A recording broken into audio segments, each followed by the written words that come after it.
Et toi alors, ça va? T'as parlé à ta famille? Ils t'ont sûrement dit quelque chose, comme ils me détestent tous. J'ai parlé avec eux. Écoute, Rebecca, je te promets que je me battrai pour toi. Contre tous, si nécessaire. Et ça, c'est parce que je t'aime. Je t'aime comme je n'ai jamais aimé personne. C'est très gentil, Misaël.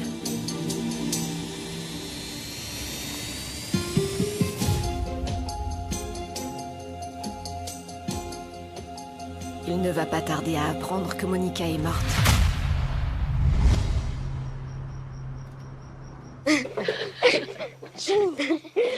Je pense qu'il est temps que les enfants aillent se coucher. Oh, si tôt que ça. Eh oui. Non. À la hacienda, là oui, je veux bien. Mais ici, on peut jouer, non? Hé, non, mes petits Un peu de bonhommes. temps, allez. Ce n'est plus l'heure de jouer. Oh. C'est l'heure d'aller dormir et de faire de beaux rêves. Bon, d'accord. C'est d'accord. Bonne nuit à tous. Viens ici, Bonne viens nuit, ici, tonton neveu. Rossé et Viens là, Mignon. ça va aller. Je ne veux pas que tu t'inquiètes, n'est-ce pas? Je vais faire en sorte que si ta mère vient te chercher dans le quartier, elle saura immédiatement que tu es là. Vraiment? Oui? Tu me le promets? Bien sûr que oui. C'est génial. C'est génial! Je te l'avais dit, mon garçon. Alors maintenant, c'est sûr qu'on va dormir très bien. Oui, ravi. Allez, mes chéris, venez.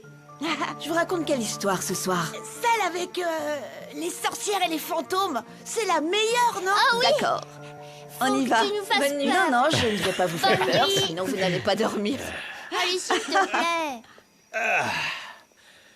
Ce n'est pas juste que Pedrito souffre pour sa mère. Et Misaël sait où elle se trouve. Mais il dit que c'est une très mauvaise femme, qui a une mauvaise vie, et que c'est pour ça qu'il ne veut pas qu'elle soit en contact avec le petit garçon. Je ne sais vraiment pas si un jour je pourrai retrouver mon Pedrito. Il paraît que cette Monica et Misaël ont pour objectif de me rendre la vie impossible. Le bon côté, c'est que tu commences à voir une petite lumière au bout du tunnel. Tu verras que même ce Misaël va devoir t'accepter comme la mère de Pedrito. Je n'attends que ça, Doris. Mais avec tout ce que cette dame a pu dire à mon fils à propos de moi, je suis sûre que maintenant mon Pedrito me déteste. Ne sois pas pressée, Vanda. Très bientôt, tu mettras tout au clair avec ton fils. Et comme Pedrito est un enfant très intelligent, tu verras qu'il comprendra très bien ce qui s'est passé il y a 8 ans. Oui, Marissa. Demain, j'irai avec Angélie pour parler à Don Emilio. Et comme c'est le boss des boss, ils vont donc devoir respecter les directives.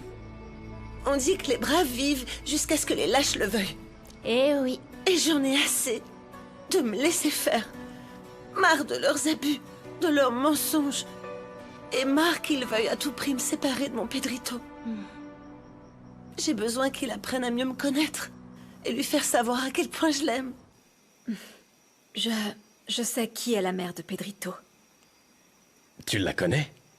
Oui, elle souffre depuis de nombreuses années pour son petit garçon en espérant aussi le retrouver. Et où se trouve cette femme? Elle fait partie des habitants du quartier. La mère de Pedrito est Vanda. Ça, c'est bien dit, ma Vanda. Nous, les femmes, nous valons beaucoup. Mais il y a des hommes qui aiment nous rabaisser et même nous ignorer. Ça, c'est parce que nous sommes naïves, trop permissives et parce qu'on ne leur met pas de limites. Parce qu'une fois que tu les laisses faire, les hommes s'y habituent et ils commencent à te maltraiter matin, midi et soir. C'est pourquoi nous devons dénoncer les abus qu'ils nous font subir et faire très attention à ce qu'ils ne posent pas la main sur nous, hein. Pour moi, le moment est venu de prendre le taureau par les cornes. Bien dit. Et pour mon Pedrito, je suis prête à tout. Eh bien, tu sais que tu peux compter sur moi et aussi sur toutes les filles de la coopérative, ma Vanda. Eh bien, moi, je suis du genre à agir, ma Vanda. Si tu veux, je t'accompagne au cas où il faudrait jeter un sort à la sorcière. Parce que tu sais quoi? Ils sont comme ça, ils se croient si méchants parce qu'ils crient beaucoup. Mais quand il s'agit de frapper, ils ne savent pas quoi faire. Oh, j'aimerais que ce soit mon Carmelo qui m'apporte une sérénade. Ou peut-être Primitivo, qui m'envoie une sérénade pour égayer ma vie. Allons voir.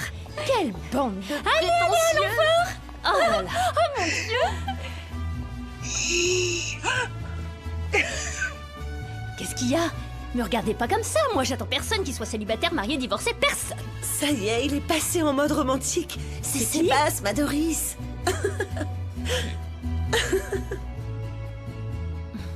Et en fait, quand elle a utilisé la chaise, on a bien vu qu'elle a laissé échapper un petit sourire. Oh, vous auriez dû la voir. Elle était heureuse de pouvoir se déplacer avec la chaise toute seule. Je crois que ce petit moteur lui a redonné un peu de liberté. Ça me fait plaisir. Tu as bien fait de lui offrir. Tu l'aimes énormément, n'est-ce pas? Oh, mon fils, tu l'as beaucoup aidé. Je ne peux pas te dire à quel point je suis fière de toi. Parce que tu sais quoi? Tu dois toujours te rappeler que l'amour est la chose la plus précieuse qu'il y a dans ce monde. Ta mère a tout à fait raison.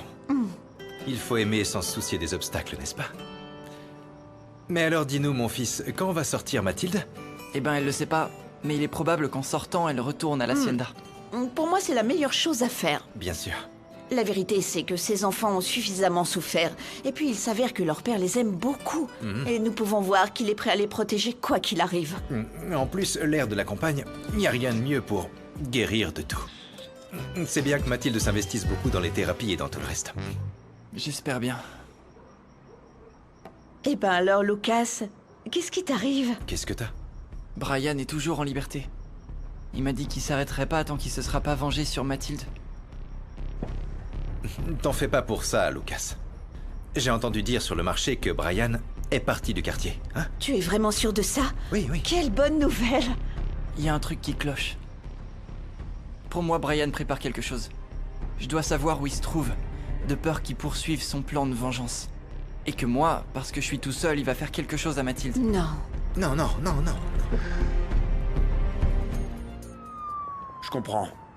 Oui. Merci beaucoup, à bientôt. Qu'est-ce qu'il y a, papa? C'était qui? Je viens d'apprendre que demain aura lieu la première audience pour la demande de garde exclusive que j'ai déposée. En considération de ta santé, le juge vient à l'hôpital pour demander à toi et à Ravine votre déclaration. Papa, est-ce que t'as des nouvelles de maman? Pourquoi elle est pas venue me voir? Je ne sais pas, mon amour. Aux dernières nouvelles, la police examinait les caméras de vidéosurveillance de l'immeuble pour voir ce qui s'est passé le jour où t'es tombé. Et donc pour savoir si ta mère est responsable ou non de ta chute.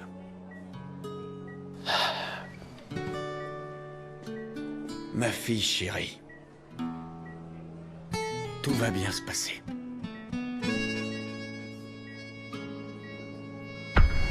Au cas où tu ne le saurais pas, Rebecca a tué une femme. Elle fait semblant d'être amnésique pour éviter la prison.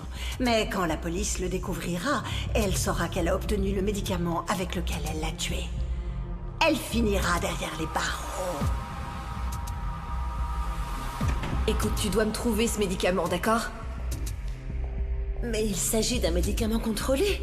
Il me faut une ordonnance. Alors trouve-en une. T'es pas censé être très efficace? S'ils découvrent que j'ai acheté les médicaments utilisés par Madame Rebecca, ils m'accuseront d'être complice et me mettront en prison.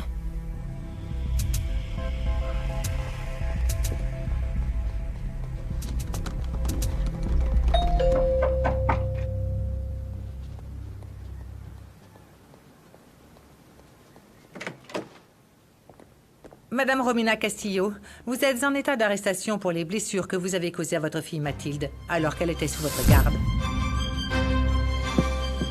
Te connaître était presque un accident. Rien qu'une minute et c'est devenu permanent. Je n'ai pas hésité. Avec ta paix, je me suis enlacé. Ah, pourquoi Doris ne sort pas? J'ai déjà chanté 3 chansons. Surtout, tiens bon, mon Sébastien.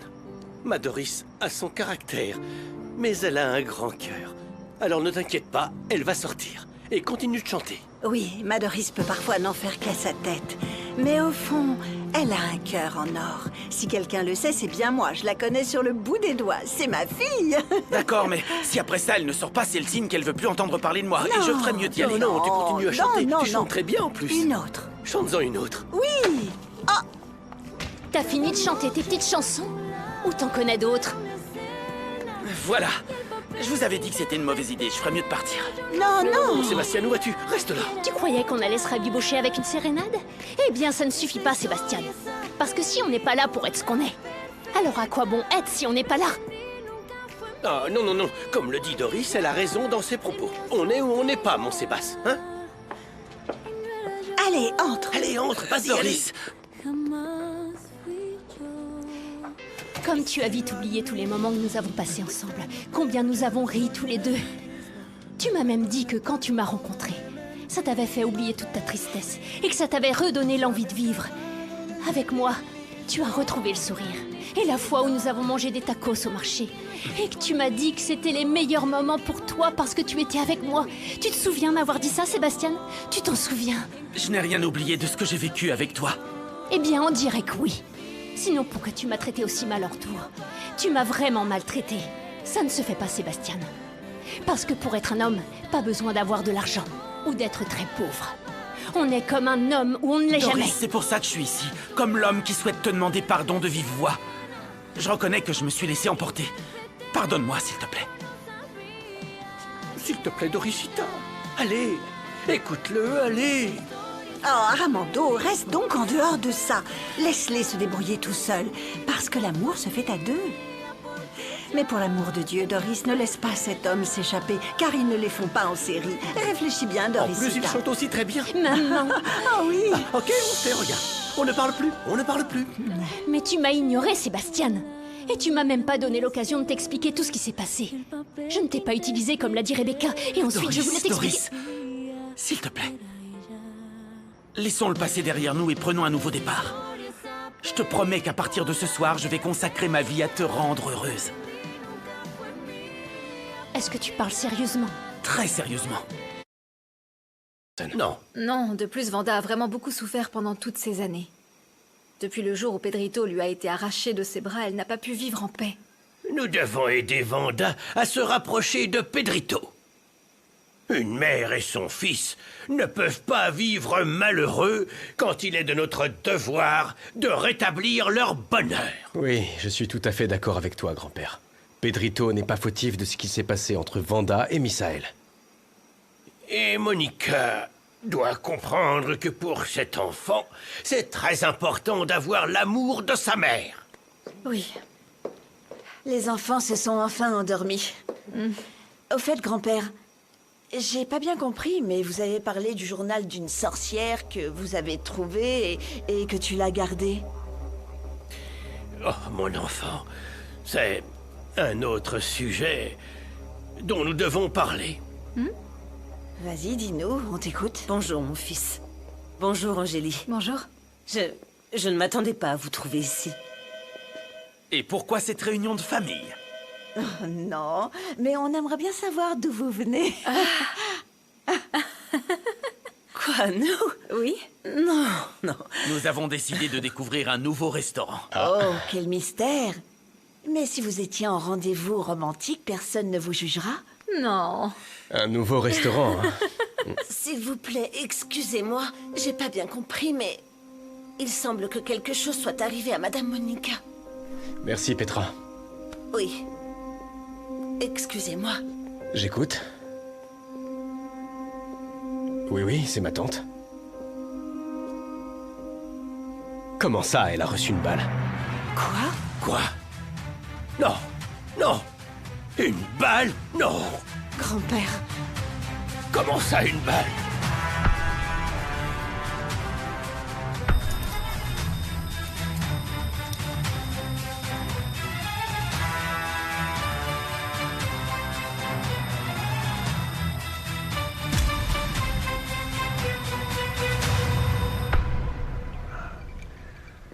Rebecca, je veux que tu te sentes bien à mes côtés.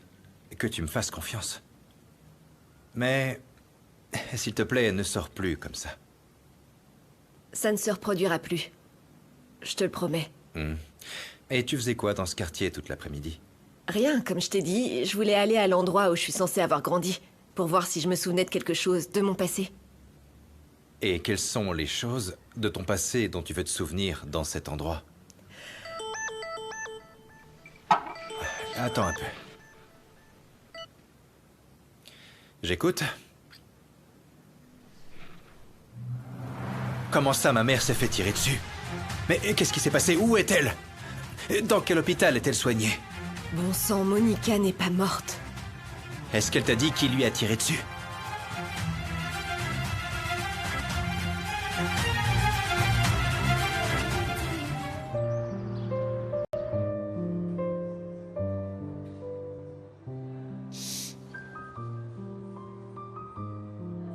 Tu ne m'as jamais aimée comme tu aimes Christina. J'ai toujours été la fille négligée, papa. Non, ce n'est pas vrai, mon enfant. Je vous aime autant l'une que l'autre. Vous êtes toutes les deux mes filles. C'est juste que... Foutaise. Toute ma vie, j'ai voulu avoir ton attention, ton affection. Et j'ai rêvé que rien qu'une fois, tu me regarderais comme tu regardes Christina. Mais non, ça n'a jamais été le cas. Jamais. Ouais. Je suis coupable du caractère de Monica. Avec mon indifférence. J'ai réussi à faire d'elle une femme égoïste. Et pleine de rancœur et de jalousie. Avec une ambition insatiable. S'il te plaît, Amalia. Mon Dieu, je ne veux pas que ma fille souffre. Ne l'abandonne pas. Grand-père. Dans ces moments de santé instable. Grand-père, s'il te plaît, calme-toi. Calme-toi, grand-père. Ce n'est pas bon pour toi d'être comme ça. Tout est ma faute, José Emilio. Je n'ai pas su être le père dont Monica avait besoin. J'avais tort concernant ma fille. C'est pourquoi elle n'a jamais pu être heureuse. C'est moi le coupable. Grand-père. Non, grand-père. Calme-toi, ça va aller.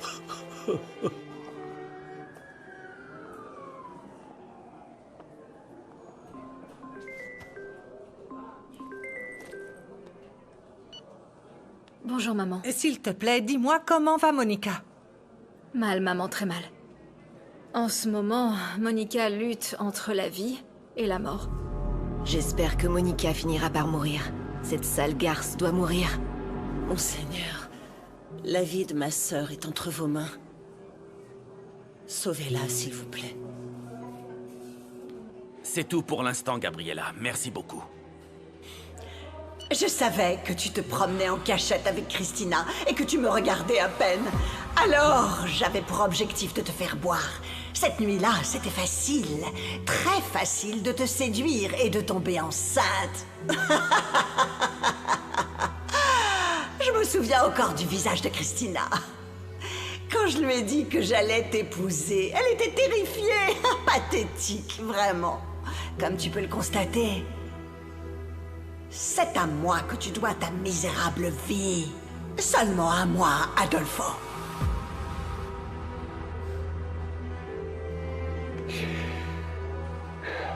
Maintenant, je comprends pourquoi mon père ne t'a jamais aimé. Tu ne mérites l'amour de personne, Monica. Non, tu ne mérites pas un homme comme mon père. Et mon père ne méritait définitivement pas une femme comme... Ne t'avise pas, Misaël, de faire ça, car je suis toujours ta mère. Eh bien oui, malheureusement, Monica. Parce que tu n'as pas idée à quel point je te méprise. Je te renie. Je renie qu'une femme comme toi soit ma mère, tu entends? J'arrive pas à croire ce qui est en train de se passer. J'ai l'impression de vivre un cauchemar. Je sais. Ne perds pas espoir, Misaël. Tu verras que ta mère va survivre à l'opération.